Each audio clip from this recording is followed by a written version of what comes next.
오늘 이 오후에 하나님을 예배하기 위해 모인 저와 여러분을 우리 하나님께서 기뻐하실 줄 믿습니다. 아멘. 우리 모두는요, 뭐 어린아이들이나 또 우리 어르신들이나 모두 이제 마음속에 간절히 고대하고 소망하는 게 누구에게나 있을 것이라고 생각이 듭니다. 다 여러분들도 각자 바라는 것들이 지금 이 순간에도 있지 않습니까? 좀 어떤 것들이 있으신지 여쭤보고 싶은데 부담스러워 하시니까 저부터 하나 나누면 지금 제가 가장 무엇을 소망하고 가장 고대하고 있는지 이렇게 큰 건 없었는데 오늘 되게 생겼어요. 오늘 어떻게 여러분 우리 청년들이 준비한 점심 식사 맛있게 잡수셨나요? 네. 아유 너무 맛있었어요. 감사합니다. 맛있게 잡수셔서 너무나도 말이 어렵네요. 진짜 드셔서 맛있게 드셔주셔서 네. 어쨌든 먹어주셔서 네. 어쨌든 드셔주셔서 감사합니다. 네. 제 청년들이 열심히 잘 준비했는데 그래도 살짝 좀 부족한 점들이 좀 있었죠. 좀 밥이 조금 이렇게 질어가지고 밥이 좀 죽이 됐어요. 이렇게 여러분 제 작품입니다. 제가 아침에 제가 밥을 했는데 물을 너무 많이 넣어가지고 그렇게 또 이게 죽이 돼 버렸네요. 그래가지고 너무 맛있는 이 짜장이 약간 좀 아쉽게 좀 죽이 된 것 같은데 다시 돌아가고 싶은 소망이 생겨요. 오늘 아침으로 물량을 좀 했으면 정말 이 짜장이랑 너무 맛있었는데 이걸 맛있게 여러분들 이게 드시지 못하게 한 게 너무 아쉬워가지고 오늘 아침으로 돌아가고 싶은 마음이 또 드는데 이렇게 식사를 준비하면서 이렇게 우리 성도님들이 맛있게 드셨으면 좋겠다라는 그런 마음으로 이렇게 식사를 준비해서 여러분들에게 드리는 거 너무나도 귀한 수고와 헌신이라는 거를 또 오늘 우리 청년들이 아까 나누면서 또 우리 어른들에게 너무 감사한 시간들을 가졌었는데요. 또 하나 또 간절히 또 바라는 게 하나가 또 생겼는데 저희 이제 육의 양식을 오늘 드셨잖아요. 점심 그렇게 준비해서 여러분에게 드린 것처럼 저희 목회자들은 어떻게 보면 이렇게 영의 양식을 준비해서 여러분들에게 드리는 거잖아요. 그래서 잘 준비하고 맛있게 여러분들이 드실 수 있게끔 준비하고 싶어요. 그래서 이 예배를 준비하는 가운데 저희가 전체적인 예배들을 준비하고 막 세팅하고 그렇게 준비를 하는데 여러분들께서 참 자연스럽게 맛있게 드셔야 되는데 제가 오늘 좀 이렇게 그 예배 오전 PPT나 여러 가지 예배 준비해서 실수가 되게 많았어요. 그래가지고 제가 지금 마음이 너무 괴로워요. 일단 우리 담임 목사님한테 엄청 가서 혼날 것 같은데 어쨌든 뭐 그 양식을 여러분들에게 잘 주고 싶은데 그게 또 안 돼가지고 제가 또 돌아가고 싶은 마음이 그런 어제로 돌아가서 도대체 무슨 정신으로 이렇게 준비를 했는지 이해가 안 되는 안타까운 마음들이 있는데 그래도 하나님께서 은혜 주셔서 여러분들이 귀하게 잡수셨을 줄 믿습니다. 아멘. 여러분 좀 부족해도 은혜롭게 맛있게 잘 잡수셨으면 좋겠습니다. 오늘도요 여러분들에게 이제 또 함께 나눌 이 영의 양식으로 제가 이 사도행전 2장의 말씀을 가지고 왔는데 우리도 각자에게 다 간절히 원하는 그런 소망들 간구들이 분명히 있을 건데 오늘 본문에서 나오는 이 많은 제자들이요 그토록 갈망하고 소망했던 그 하나의 일이 오늘 벌어집니다. 바로 어떤 일이냐면 아버지께서 약속하신 그 성령님의 임재, 그 성령의 강림의 놀라운 역사가 바로 오늘의 본문에서 드러나는 것이 보여질 수 있는 거죠.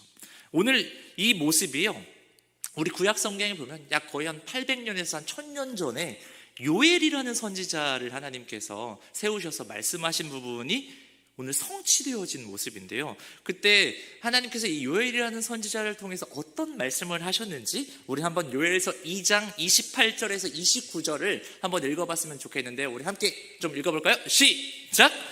그 후에 내가 내 영을 만민에게 부어주리니 너희 자녀들이 장래일을 말할 것이며 너희 늙은이는 꿈을 꾸며 너희 젊은이는 이상을 볼 것이며 그때 내가 또 내 영을 남종과 여종에게 부어줄 것이며 이렇게 예언되었던 말씀입니다. 이 말씀이요 구약에서는 구약을 보면은 이 성령의 역사가 특정한 지도자들이나 또 선지자들, 또 왕이나 이런 제사장들에게만 임했던 그 역사들이 많이 있어요. 그런데 이제는 그 성령의 역사가 그 특정 사람들뿐만이 아니라 남녀노소를 가리지 않고 만민에게 부어주신다는 이 엄청나게 놀라운 선포거든요. 얼마나 기대되겠습니까? 네. 그래서 저는 여기서 오늘 우리가 함께 좀 기억해야 될 거, 오늘 여러 가지 이제 그 이야기들이 여기 많이 나와 있는데, 저는 여기서 가장 기억해야 되고 우리가 주목해야 될 게 저는 뭐라고 생각하냐면, 바로 하나님께서 언약을 신실하게 지키시는 분임을 우리가 기억할 수 있었으면 좋겠습니다. 아멘. 우리 하나님이요, 언약에 정말 신실하신 분입니다. 그래서 하나님은 말씀하시고 약속하신 것은요 반드시 지키시고 행하시는 분이십니다. 아멘. 아멘입니다. 저는요 우리 하나님이 이렇게 신실하셔서 너무나도 감사해요. 말을 막 바꾸시는 분이 아니라 정말 이 약속하신 것은 지키시는 분이셔서 너무 감사해요. 우리도 그 하나님의 그 신실하심을 닮아가는 저와 여러분 되기를 축원합니다. 아멘. 그 모습처럼요, 우리 예수님도 이제 승천하시면서 제자들에게 선물과 같은 말씀을 주시는데요, 우리 뭐라고 말씀하셨는지 저번 주에 계속적으로 나눴었는데, 너희는 예루살렘을 떠나지 말고 아버지께서 약속하신 성령을 어떻게 하라 그랬죠? 기다리라고 말씀하셨어요. 네, 그러면 너희가 권능을 받게 될 것이다, 그렇게 또 약속하시면서 말씀하셨잖아요. 그래서 이 120명의 제자들이 그 말씀을 붙잡고 막 기도합니다. 그래서 그 시간을 고대하는 가운데 오늘 이 성령께서 임하시는 장면이 등장하는 거죠. 제가 이제 오늘 이 모습들 보면서 몇 가지를 좀 여러분과 나누고 싶어서 가져와 봤는데요, 방금 전에 제가 나눴던 그 첫 번째, 신실하신, 언약에 신실하시고 말씀을 성취하시는 그 하나님에 대해서 나누고 싶었고, 그리고 이제 성령께서 강림하신 이 사건을 통해서 좀 몇 가지 함께 여러분들과 나누고 싶은데요, 그 첫 번째가 뭐냐면 시점이에요. 이 성령께서 언제 강림하셨다고 말하고 있죠, 본문에서? 바로 어떤 절기? 네, 오순절, 맞습니다. 오순절에 강림하셨다고 기록되어져 있습니다. 다른 날도 아니고 너무나도 중요한 역사적인 날인데, 이 날에 오순절, 이 오순절이라는 날에 강림하셨다라는 건 이 오순절이라는 절기에 굉장히 중요한 의미가 있다라고 생각이 들거든요. 왜냐하면 이 오순이라는 게 무슨 말이죠? 우리 한자로 되어 있는 거죠? 예, 맞습니다. 역시 50번째 되는 날이라는 뜻입니다. 앞선 절기가 어떤 절기가 있냐면 6월절이라는 절기가 있어요. 그래서 6월절 다음 안식일부터 해가지고 50일째 되는 날이 바로 이제 오순절인데요, 이 오순절과 같은 의미로 쓰이는 말이 좀 어려우시지만 들어보세요. 77절이라고도 하고요, 77에서 49에서 50번째, 그리고 이제 맥추절이라고 부르기도 합니다. 우리 맥추절은 보리를 추수하고 그 첫 수확을 하나님께 드리며 그 절기를 지키는 날이거든요. 그런데 왜 성령님께서 다른 날이 아니라 이거 오순절날 강림하셨을까? 네, 이게 의미가 있어요. 이제 그 이유를 한번 살펴보면, 먼저 그 앞선 절기, 이 오순절 전에 그 유월절과의 연관성을 좀 살펴볼 필요가 있는데요. 여러분, 유월절은 어떤 절기죠? 네, 바로 이스라엘의 이제 3대 절기 중에 하나입니다. 그래서 이 유월절은 무엇을 기념하고 기억하기 위해서 절기로 지키는 거냐면, 여러분 다 아실 텐데, 이스라엘 백성이 애굽에서 노예 생활을 할 때 하나님께서 출애굽시켜 주신 사건에서 유래된 절기이죠. 그래서 이 출애굽기에서 10가지 재앙이 있었죠. 10가지 재앙 중에 마지막 재앙이 어떤 재앙이었죠? 맞습니다. 너무 잘하세요. 바로 장자의 죽음의 재앙이었었습니다. 이때 사람이건 짐승이건 모든 첫 것이 다 죽게 되는 재앙이었어요. 근데 어떤 사람들만 살았죠? 네, 맞습니다. 문지방에 뭘 발라요? 어린 양의 피를 발라놓은 집은 죽음의 천사가 그 집을 건너뛰었습니다. 이거를 우리 영어로 패스오버, 건너뛰었다. 그래서 우리 한자로 넘을류, 그리고 뛰어넘을 월자, 우리가 월담이라고 많이 표현하잖아요. 담 넘는 거 뭐 그런 것처럼. 그래서 절기절자 써가지고 유월절이라 부르는 거죠. 이 유월절이 그럼 상징하는 그럼 영적인 의미는 그럼 뭘까요? 바로 이 어린 양의 피는 누구를 상징하는 거죠? 맞습니다. 예수 그리스도의 보혈을 상징하는 겁니다. 그래서 예수님의 피로 말미암아 우리의 모든 죄가 사해졌고 우리는 죽음을 피하게 되었다라는 것을 보여주고 있는 절기죠.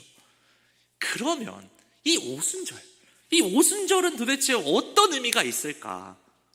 바로 이 오순절은, 그럼 예수님이 십자가 다음에 어떤 또 사건이 있으셨죠? 3일 만에? 맞습니다. 예수님께서 3일 만에 부활하셨잖아요. 그래서 이 오순절의 영적 의미 뭐냐면 예수님의 십자가 죽으심 이후에 부활과 승리를 기념하는 겁니다. 그런데 여러분, 우리가 그 부활절을 맞이할 때 좀 어떻게 맞이하죠? 우리 부활절 이제 저번에 우리 막 너무 기쁘게 보냈었잖아요. 되게 뭐 우울하게 우리 했었습니까? 약간 우울한 것도 없지 않아 있죠. 왜 그러냐면 그 전주에 이제 고난 주간을 보내면서 막 특세하면서 여러분 피곤한데 막 너무 고생하셨는데, 우리가 이 고난 주간 보내면서 예수님의 고난을 기억하고 기념하지만 부활절이 되면 분위기가 완전히 달라지잖아요. 그래서 우리가 예배 때 그때 막 찬양부터가 달라지거든요. 뭔가 밝고 힘 있는 승리의 찬양을 부릅니다. 왜 그런 겁니까? 그건 예수님께서 사망 권세를 깨고 부활하셨기 때문에 우리가 기뻐하는 거죠. 그래서 이 오순절은 승리의 날이에요. 축제의 날이고 기쁨의 날인 겁니다. 그래서 이 당시 시기적으로도 이스라엘 백성들은 이 추수의 시기이기 때문에 축제고 기쁨인 것을 연결시키시고 연상시키는 것을 우리 하나님께서 이것들을 통해서 우리에게 보여주신 거죠. 그래서 이 오순절 성령 사건을 통해 가지고요, 영적으로는요 많은 영혼들이 이제 구원을 받는 거예요. 영혼 구원의 열매들을 추수하고 거두는 날이라는 것을 우리가 기억하고, 또 앞으로 이런 열매들이 더 많아질 것이라는 신호탄을 보여주는 거예요. 그런 사건인 겁니다. 그날이 바로 오순절인 겁니다. 그리고 이 오순절도요 바로 주일이었습니다. 주일이었어요. 우리 예수님께서 몇 요일에 부활하셨죠? 맞습니다. 주일에 부활하셨잖아요. 그런데 이 오순절 성령 강림도 주일에 일어난 사건이에요. 그래서 우리 교회들이요 이 주일을 거룩하게 해서 예배 드리는 이유가 바로 또 이런 정신이 있어요. 이 사건과 또 연결이 되고 있습니다. 우리에겐 모든 날이 여러분 거룩해요. 모든 날이 거룩하지만 특별히 우리가 일주일 중에 이 하루, 이 주일을 구별해서 하나님이 기뻐하시는 시간들로 우리가 보낼 수 있게 하나님이 허락해 주셨고, 우리 신앙의 선배들이 이 주일을 지키시기 위해서 목숨 바쳐가지고 우리에게 유산으로 남겨주신 날이 바로 이 주일인 줄 믿습니다. 이 주일이 우리에게 있다는 것이 얼마나 소중한지 우리가 좀 다시 한번 기억할 수 있었으면 좋겠습니다. 그리고 이제 두 번째로 한번 봤으면 좋겠는 게 뭐냐면요, 성령님이 어떤 모습으로 임재하셨는가, 이 부분이거든요. 이게 오늘 본문 2절 보면서 성령이 어떻게 임하셨다고 하셨죠? 여기 이게 참 논란이 많은 부분인데, 우리 2절 한번 다시 보시면 호련히 하늘로부터 급하고 강한 바람 같은 소리가 들리면서 막 이렇게 임하셨다고 나와요. 이거 되게 어려운 문제죠. 여러분 근데 잘 우리가 보셨으면 좋겠습니다. 여러분 혹시 이제 이거 아시나 모르겠는데요, 이단들 중에 이초성 목사라고 있어요. 여러분 들어보신 분들이 있나 모르겠는데, 이초성 목사의 교회 이름이 뭔지 아십니까? 예수 중심 교회. 들어보신 적 있나 모르겠습니다. 이 이초성 목사가 전국의 지교회들을 가지고 있는데요, 참 전국에 여러 가지 있어요. 근데 전주에 딱 2개 있어요. 근데 그 중에 하나가 우리 아중리에 있어요. 아중리가 제가 보면 참 이단들에게 핫한 동네인 것 같아요. 이 동네가 보면은 어디 있는지 아십니까? 전자랜드 사거리, 그 기린초등학교 옆에 예수중심교회 지나가면서 다 보셨죠? 이 교회가요, 저는 그냥 기사 통해서 지금 제가 알아본 건데 2007년에 들어섰다고 하던데요. 2007년 그때쯤에. 근데 이때 우리 주민들이 엄청나게 반대하셨대요. 여기 들어오는 거에 대해서. 그래서 교계에서 엄청 반대 시위하고 막 뉴스도 나오고 이게 되게 이슈였다고 하던데요. 우리 교회도 전 당연히 그때 우리 교회도 적은 교회 아니잖아요. 여기 근처에서 분명히 반대했을 것 같은데, 우리 성도님들 중에 거기 참여하신 분이 있는지 모르겠습니다. 아무튼 이 사람들이 이단입니다. 이 이초성 목사가 뭐라고 하고 다녔냐면요, 내가 기도하면 병이 낫는다. 내가 영적으로 본 것은 무조건 사실이다. 그렇게 설교하고 자기는 특별한 계시를 받는 존재라고 하면서 자기를 우상화한 그 이단입니다. 그래서 귀신 쫓고 방언하고, 이제 이 사람이 류광수 목사라고 이제 다락방 전도운동하는 그 사람도 이다인데 그 사람 제자입니다. 예. 어쨌든 이 치유 집회하면서 신비 체험을 막 강조하면서요 엄청나게 부흥했어요. 그래가지고 막 성도가 1만 명이 넘었었다고 하더라고요. 아무튼 이 사람이 그 과거에 이 말씀 본문 가지고 사기를 쳤어요. 예. 그래가지고 사람들이 엄청 많이 현역되어 넘어갔다고 합니다. 그 대표적인 사례가 98년도 11월 8일에 일어난 잠실 실내체육관 바람 사건입니다. 예. 근데 그들이 뭐라고 주장했냐면 오늘 이 시간 오순절 성령 강림 사건이 재현된다고 말을 해요. 그러면서 엄청나게 막 광적이게 막 찬양하고 막 엄청나게 막 기도합니다. 그러면서 이제 성령이 막 이제 성령이 임하십니다. 막 그러면서 실내체육관이 갑자기 바람이 확 불었대요. 예. 그걸로 인해 가지고 어떤 사람들이 막 쓰러지고 막 입신하고 막 엄청나게 큰 영적 체험했다고 막 간증하고 막 그러면서 여기가 막 되게 유명해진 것 같은데 이게 나중에 다 조작, 인위적인 바람이었다는 걸로 나오더라고요. 여러분 우리가 기억했으면 좋겠는데요. 이 오순절 성령 강림 이 사건은요, 하나님의 이 구속 역사 안에서, 하나님의 그 구속 역사 안에서 단회적인 사건이라고 많이들 봅니다. 그래서 이때 나타난 이런 모습들, 예를 들면 아까 여러분들 읽으신 것처럼 하늘로부터 급하고 강한 바람 같은 막 소리 들리고 마치 불의 혀처럼 갈라지는 것들이 막 그들에게 보였던 일은요, 이게 막 성령이 임할 때마다 반복적으로 일어나는 일이라고 생각하시면 안 돼요. 이 사건은 하나님께서 그 요엘 선지자를 통해 가지고 미리 예언하셨던 그 약속을 성취하신 그 장면인 거예요. 그 성취하신 것이고, 이제 그 새 언약의 시대, 이제는 성령께서 모든 신자들 안에 내주하셔서 역사하는 시대가 시작되었다라는 것을 드러내는 우리 하나님의 어쩌면 이 하나의 구속사적인 하나님의 구원 역사 속에 표적으로 이해하시면 좋을 것 같습니다.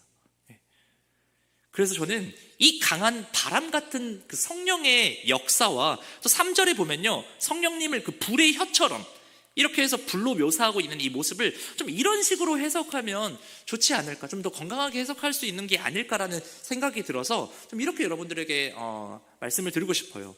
여러분, 이 불이라는 게 뭐죠? 불이 하는 역할, 불은 모든 것을 태웁니다. 다 태우잖아요.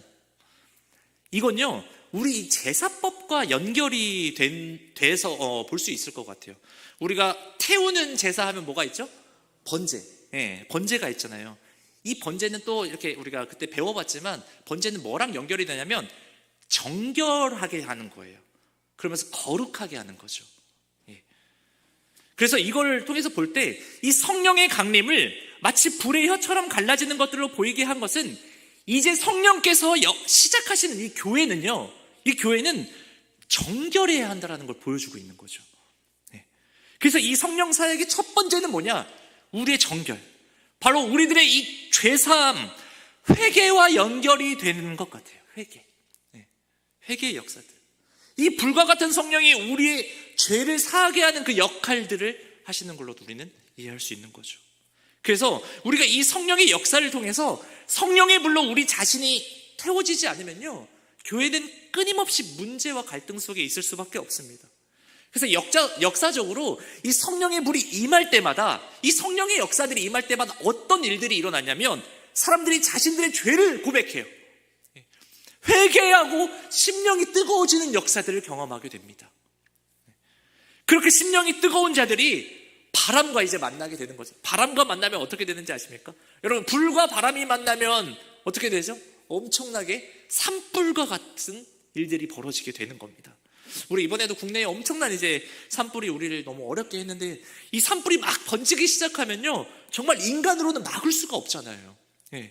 이처럼요, 이 성령의 역사하심, 이 성령의 산불도요, 인간의 힘으로 막을 수 없는 거죠. 이 성령의 역사는요, 박해하면 박해할수록 유대를 넘어서 사마리아와 땅끝까지 퍼져나가는 것을 우리는 역사를 통해 다 경험했습니다. 소망하기는요, 저는 우리 교회가 이 성령의 역사, 이 성령의 산불 같은 역사가 우리 교회에 일어나기를 소망합니다. 아멘. 그러기 위해서요, 오늘 우리가 이 본문에서 우리가 좀 적용해야 할 마지막 부분 하나 더 보고 한번 마치고 싶은데요, 오늘 본문 4절에 보시면 그들이 다 성령의 충만함을 받고라고 기록되어져 있습니다. 여기서 보면 그들 중 몇 명이 아니래요. 그들 중 몇만 성령의 충만함을 받는다고 안 했어요. 어떻게 받았다고 했죠? 다 성령의 충만함을 받았다고 그러고 있습니다. 근데 여러분, 지금 근데 우리가 보면 아무리 뜨거운 집회를 가도요, 한 사람도 빠지지 않고 다 은혜 받기 참 쉽지 않아요. 네. 근데 여기는 다 받았다고 합니다. 한 사람도 빠짐없이 100% 다 성령의 충만함을 받았다고 합니다. 그러면서 어떤 일들이 벌어지죠? 모두 다른 언어로 말하기 시작을 합니다. 이렇게 성령이 말하게 하심을 따라서요, 공부한 적도 없고 배운 적도 없는 그 새로운 언어들을 말하게 된 거예요. 그렇게 이제 뒤에 계속 뒤에 그 본문들을 계속 보면 뭐 9절, 12절, 11절 막 쭉 보면요, 수많은 나라에서 온 사람들이 각자 자기들이 왔던 그 나라 말로 이 사람들이 복음을 말하는 걸 듣게 돼요. 이게요, 정말 놀라운 역사인데 하나님께서 언어의 장벽을 뛰어넘게 하신 거거든요. 근데 이것도요, 구약의 사건들과 다 연결이 되는 장면이에요. 뭐냐면 바벨탑 사건이 떠오르는 모습인 거죠. 왜냐하면 바벨탑 이후에 인류에 뭐가 혼잡해졌죠? 언어가 다 혼잡해졌었잖아요. 그래서 다 뿔뿔이 흩어졌습니다. 근데 이 성령의 오늘 역사와 임재하심으로 인해서 어떻게 됐습니까? 다시 이 언어가 하나 되는 모습을 보여주고 있습니다. 이건 뭡니까? 바로 하나님의 회복의 역사를 시작하는 장면인 것이죠. 하나님께서 이제 회복하시겠다는 그걸 보여주고 있는 것이죠. 여러분, 이게요, 우리 그리스도인들에게는 너무나도 감격적이고 역사적인 날의 시작을 볼 수 있는 대목인 겁니다. 너무나도 우리에게 소중한 장면이에요. 이거를 이상하게 해석하면 안 되죠. 이 하나님의 회복의 놀라운 역사의 시작을 보여주고 있는 겁니다. 우리가 다른 것에 막 너무 이렇게 눈에 현혹되지 마시고 이 본질, 이 안에 하나님의 마음을, 하나님의 그 뜻을 우리가 볼 수 있었으면 좋겠는데요. 어쨌든 소망하기는 우리 교회가요, 이 성령의 놀라운 역사를 강구하며 우리가 기도할 수 있었으면 좋겠습니다. 제가 오늘 설교 제목을 우리가 진정으로 강구해야 할 것이라는 제목으로 정해봤습니다. 아까 전에 제가 처음에 뭐 농담으로 막 전으로 돌아가고 싶다 그랬는데 그런 게 아니라 정말 우리가 진정으로 강구해야 될 것은 다른 것이 아니라 이제 우리가 이 성령의 역사를 체험하고 그 성령의 산불이 우리 교회 안에 불어나기를 함께 강구했으면 좋겠습니다. 아멘. 교회는요, 성령이 없으면 죽은 거랑 똑같은 겁니다. 성령의 역사가 없으면요, 그 교회는 생동력이 없는 교회가 되는 것입니다. 이 성령의 역사를 우리가 강구하고 가장 우리가 진정으로 강구해야 될 것인 줄 믿습니다. 함께 우리가 기도하며 이 성령의 강구, 그래서 이 성령의 충만함을 입어서 다른 언어로 복음을 말한다. 이게 뭡니까? 아직도 믿지 않는, 그리스도를 알지 못하는 이들에게 예수 그리스도를 전하며 살아가는 그 초대교회 성도들의 믿음의 본을 보여주고 있는 모습을 우리도 롤모델 삼아가지고 우리도 똑같이 그 성령의 충만함을 받아 이 복음을 들고 아직 예수가 없는 곳에 가 우리 그곳에 교회를 세우고 그곳에 예배를 세우는 게 우리들의 사명인 줄 믿습니다. 여러분, 우리 교회가 지금 그 일들을 감당하고 있습니다. 그 일들에 함께 참여해요. 이 놀라운 역사에 함께 하나님의 그 놀라운 은혜를 경험하고 우리 성도님들과 함께 그 믿음의 놀라운 역사들을 함께 써내려갈 수 있는 우리 큰빛교회 되기를 소망합니다.